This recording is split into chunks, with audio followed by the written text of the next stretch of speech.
வணக்கம் ஃப்ரெண்ட்ஸ். இன்றைக்கி நம்ம எங்கள் ஊரில் நடந்த திருவிழா பற்றி தான் பார்க்க போகிறோம். என்னடா பச்சரிசியை போட்டு உரல் இடிச்சிட்டு இருக்குமேன்னு பார்க்குறீங்களா? மாவிளக்கு மாவு ரெடி பண்ணிகிட்ருக்கோம்.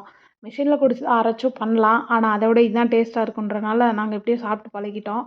ஒரு 2 படி அரிசியை ஊற வச்சு 2 மணி நேரம் ஊற வச்சு அதை ஃபில்ட்ரு பண்ணி எடுத்துக்கிட்டு இந்த மாதிரி இடித்து சலித்து நம்ம கருப்பட்டி பாகு சுக்கு ஏலக்காய் இதெல்லாம் போட்டு காய்ச்சணும் அப்படின்னா மாவிளக்கு செம்ம டேஸ்ட்டாக இருக்குங்க. நைட்டு மாவிளக்கு எடுப்போம் எங்கள் கோவிலில், அதுக்காக ரெடி பண்ணிகிட்ருக்கோம். சரி, அந்த டைமில் மாவிளக்கு டெக்கரேட் பண்ண தென்னம்பூ வேணும்னு சொல்லிட்டு எங்கள் அம்மா சொல்லிட்டாங்க. சரி பிடிங்களா, நானும் எங்கள் அம்மாவை துரத்தி வச்சு இழுக்கலாம்னு சொல்லிட்டு நாங்கள் ரொம்ப ஸ்மார்ட்டாக யோசிக்கிறோம். அம்மா கீழே நின்று பிடிங்க பார்த்தா எங்களால் எடுக்கவே முடியல. இது வேலைக்காக இதை போட்டு நீயே மரத்தில் ஏறி தானே நம்ம பிடிங்கலாம் சொல்லிட்டு எங்கள் அண்ணனும் மரத்தில் ஏறி பிடிங்கிட்டோம். எங்கள் தேவையான அளவு ஒரு 2 பூ 3 பூ பறிச்சுட்டு கீழே இறங்கிட்டோம். சரி, தென்னைப்பூ பறிச்சாச்சுன்னு சொல்லிட்டு பேசாமல் இருந்தோம் அப்படின்னா எங்கள் அம்மா இல்லை இன்னும் காராமுள் வேணும்னு சொல்லிட்டாங்க. காராமுள் அதை எங்கடா போய் தேடுறதுன்னு சொன்னால் எங்கள் ஊருக்கு அம்மா கரையில் இருக்குன்னாங்க. சரி, நானும் எங்கள் அண்ணா பைக் எடுத்துகிட்டு போய் ட்ரெயினெல்லாம் பார்த்துட்டோம். இதெல்லாம் சில விஷயத்தை பார்த்த உடனே விசை வரும் பாருங்கள், அந்த மாதிரி இந்த முள் எம்மா பெருசாக இருக்குதுன்னு பாருங்கள்.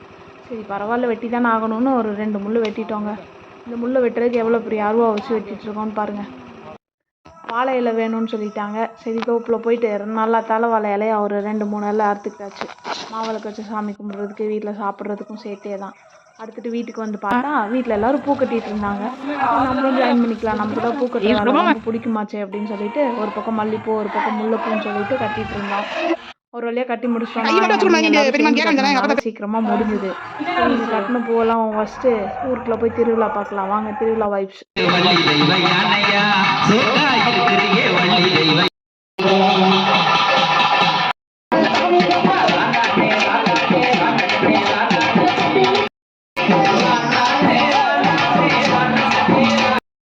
இந்த டைமில் பார்த்தா எங்கள் அம்மா வீட்டில் மாவிளக்கு ரெடி பண்ணிட்டாங்க. பாகு காய்ச்சின கிளிப்ஸ் எல்லாம் மிஸ் ஆயிடுச்சு.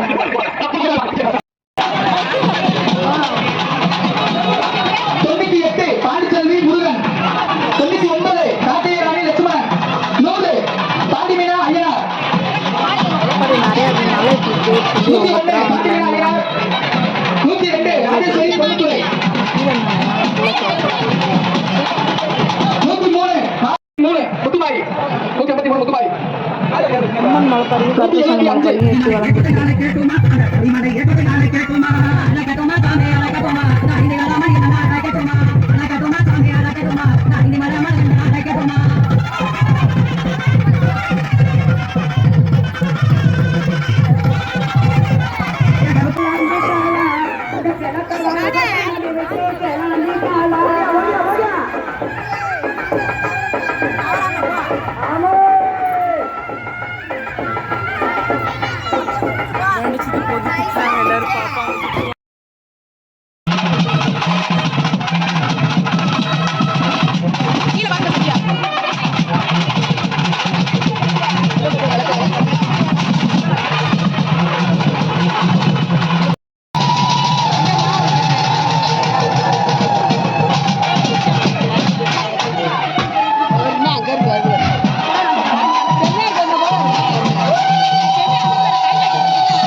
ஈஸ்வரி தாய் பெருமையை சொல்லி அழைக்கும் போது இத்தனை மக்கள் கூடி இருக்கையில அந்த தாய் ஈஸ்வரி ஒரு பக்கம் மேலக்கான இறங்கி வந்தாத்தே அந்த ஆத்தாளுக்கு மதிப்பு நம்மளுக்கு மதிப்பு.